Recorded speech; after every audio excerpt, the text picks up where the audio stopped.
Y es así, Porrini, es como te digo, ¿viste? El día que venga El Catejón. el Catejón, vamos a ir todos al demonio. Por eso, El Catejón se fue, el Ortega. Catejón se fue, vos decís, yo tengo esa posibilidad. Pero bueno, un poquito antes de que llegue el fin de los Que tiempos. te encuentre confesado. Que me encuentre confesado, y por eso estoy acá. Como todo, no sé muy cuándo bien. nos vemos, pero tengo confesiones para hacer, Porrini. Como usted sabe, yo tengo ese karma, no sé si llamarlo karma, o ese yugo que me pesa, que es que tendría que estar corrigiendo, tendría que estar planificando, Pero tendría su que estar basana no se lo leyendo, pertenece, no se lo leyendo el diseño curricular. ¿Y qué hago? Confieso que he leído, Porrini. Muy bien, muy bien, muy bien. Muy bien. Es mucho más feliz. En este caso le traje una confesión que usted nos espera. A ver. Lamentablemente voy a hacer gala de mi egolatría bilingüe. He leído un libro que yo lo he conseguido en lengua materna. ¿En inglés? En inglés. Ah, bueno, el mío está en checoslovaco. Estimo que quizás se consiga en castellano, no sé, pero bueno, lo voy a decir así porque más que el libro en sí es el tema. Yo confieso que he leído recientemente, gracias a la recomendación del querido Randle, The Abolition of Britain, de Peter Hitchens. Autor interesante sobremanera, la abolición de Gran Bretaña, Claro, sería, ¿no? de los británicos. De los británicos o del Reino Unido, como quiera llamarlo. Es un libro que obviamente no es literario, para nada, no es literario, en este caso no leí literatura, pero que trata sobre justamente un momento, o sea, un periodo de tiempo en la historia reciente de Gran Bretaña, en la segunda mitad del siglo XX, que, según la hipótesis de Hitchens, marcaría el principio de una decadencia sociocultural, política, económica, idiosincrática, que es de 1965 a 1997. ¿Qué pasa en 1965? ¿Quién se muere? Churchill.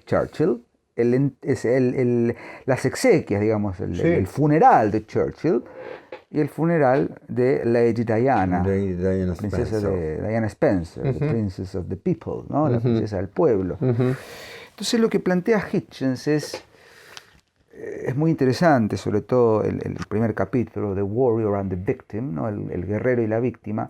Plantea decir, ¿qué pasaría si una mujer que presenció los funerales de Churchill en el 65, de pronto, por un acto del universo, despertara en el funeral de Lady Diana? Si me permitís, dice, voy a tratar de traducir en el aire. Imaginen por un momento que una joven mujer, poniendo flores llena de lágrimas en las puertas del Palacio de Kensington en el otoño de 1997, fuera trasladada fuera del tiempo, al revés era, ¿no? Fuera trasladada alrededor del tiempo, atrás en el tiempo, y se le permitiera ver y caminar a su voluntad por el Londres de 32 años atrás.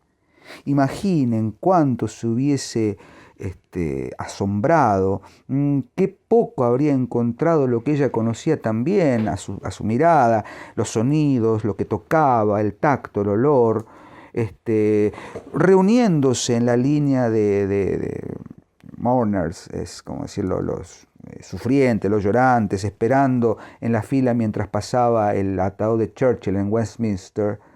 Podría haberse sentido astonished, es como asombrada por qué tan fuertemente los hombres superaban a las mujeres, la moda conservadora que vestían. Se habría sorprendido de ver demasiados sobretodos y sombreros y bufandas, demasiados zapatos lustrados y muchos muchos cuero, muchas corbatas bien atadas, muchas corbatas bien atadas en los hombres, muchos niños vistiendo shorts y gorras.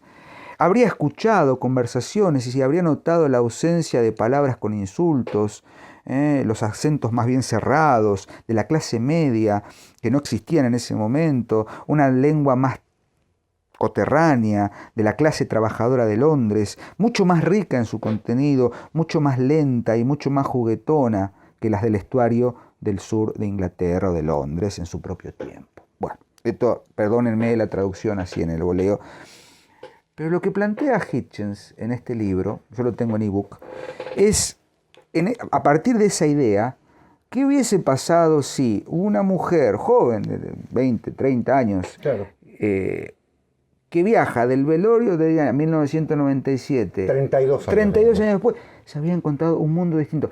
Y la pregunta de Hitchens, ¿es posible que una sociedad y que una cultura cambie radicalmente en 32 años? Los años 60. Los años 60. Del 65 al 97, claro. 32 años, que según la hipótesis de Hitchens, está bien, lo podemos tomar como microcosmos. Gran Bretaña es, en definitiva, un microcosmos de lo que pasa en la cultura toda. Parece un libro muy interesante para pensar, porque después, bueno, avanza con una cantidad de temas enormes, pero confieso que lo he leído. Ese es el disparador. Ese es el disparador. Claro. Es decir, ¿qué pasó en la sociedad británica? Macanudo. Pero ¿qué pasó, por ende, por traslación a la sociedad occidental? Claro, claro. De los 60 a fines de los 90, para dar de bruces con el siglo XXI. Bueno, ¿cómo recibimos el siglo XXI? Es, en todo caso, el comienzo del anuncio de un fin de tiempo, de un fin de ciclo. Bueno, hay quien dice que es el momento de... Mi padre, mira, así simplemente mi padre me lo decía, que lo había vivido en los años 60, decía, hubo un cambio tan enorme que nos desubicamos completamente. Bueno. Y también lo hay desde el punto de vista, si se quiere, cognitivo, cognoscitivo o nociológico. Porque, Diego, hasta ese momento uno puede decir más o menos, por supuesto, no es de un día para el otro, es como la Edad Media, no se levantaba en 1453, sino había cambiado radicalmente. Totalmente. Ahora, yo te pregunto esto y cierro con la presentación. Hagamos 100 años antes. De 1865 a 1897, ¿habría habido un cambio tan grande? No, no lo había habido. Pero son etapas, primero, que se aceleran, ¿no? Estamos hablando de algo obvio, porque la comunicación ha acelerado los cambios de una manera notable. Pero, en segundo lugar, hay que tener en cuenta que todavía en esa etapa que vos nombrás, persisten ciertos elementos no comunicados. ¿Qué quiero decir? Interesante eso, a ver. Y más de la mitad de la humanidad vive en el campo y conserva su raigambre, ¿no? ¿De dónde viene esa palabra? Es decir, están arraigados.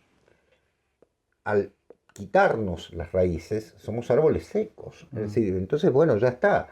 Todo lo que vino posteriormente, y la Segunda Guerra Mundial, que es una marca, además lo observa Camus claramente, es, sin lugar a dudas, un descreimiento ya definitivo en el modelo ideológico. Porque no estamos hablando de... A ver, ¿qué quiero decir?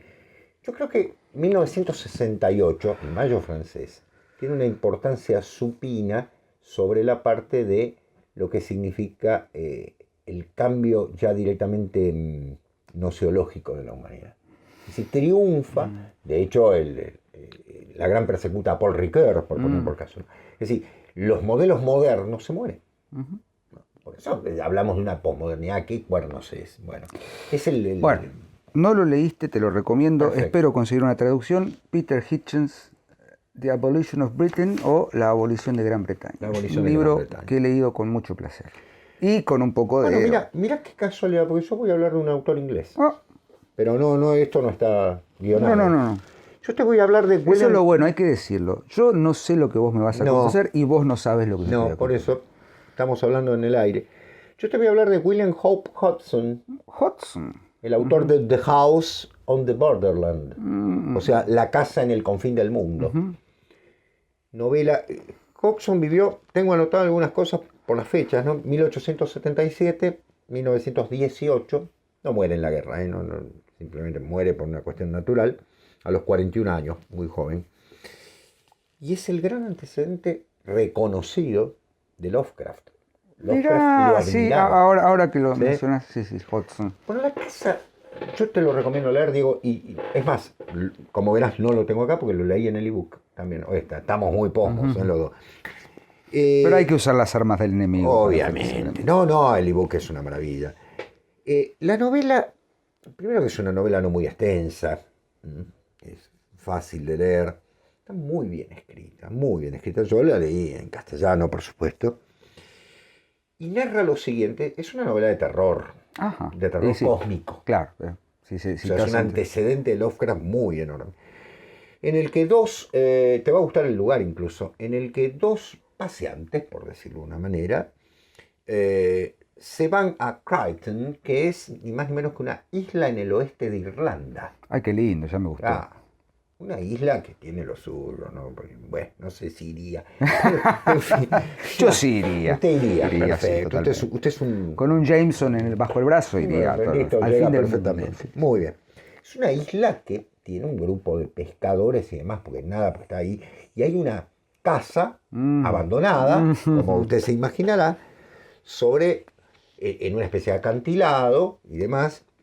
Está muy abandonada y estos dos turistas, porque son eso, en el fondo dos jóvenes que transcurren sus días allá por 1908, donde está ubicada la novela, van de turismo, van a pasear y demás, y la casa les llama la atención y se empiezan a meter, está en ruinas y demás, y de pronto encuentran un manuscrito. O sea, manuscrito allá en Zaragoza, ¿no? Todo. De Potocki. Y el manuscrito es una obra colosal, escrita en primera persona, por el protagonista de lo que va a ser toda la novela, porque ya ahí ya está, ya tenemos el marco, entonces vamos directamente a la historia.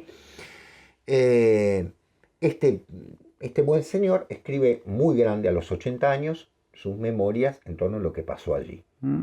Él compró la casa cuando estaba abandonada, se fue a vivir con la hermana y un perro, Pipa, muy importante el perro. O sea, siempre esta cosa victoriana, ¿no? Muy cargada y demás. La casa está sobre una cueva, o sea, la casa está construida sobre algo que él después descubre que abajo corre una especie de riacho que da una cueva, y ahí despertemos el horror. Despertemos el horror, que muy bien escrita. ¿De qué año es, perdón? 1908. 1908, claro. Muy anterior, Lovecraft la nombra, la tiene como antecedente, habla de Hodgson como un antecedente, lo reconoce. ¿Por qué? Porque, a ver, te voy a contar algo que es particular. De ahí salen una serie de criaturas. Criaturas con las que va en batalla, ¿no? El texto empieza de una manera clásica. Todos mis vecinos creen que estoy loco.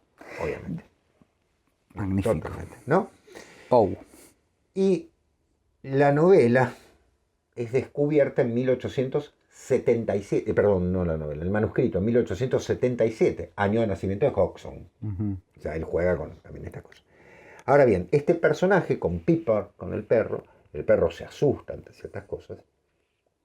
El perro es el que descubre, ¿no? Se va metiendo, el tipo sale con el típico bastón, ¿viste? A recorrer sus herales, y de pronto ve que lo que ha comprado no es tan particular, que incluso los vecinos le decían, tenga cuidado de esta casa, ¿no?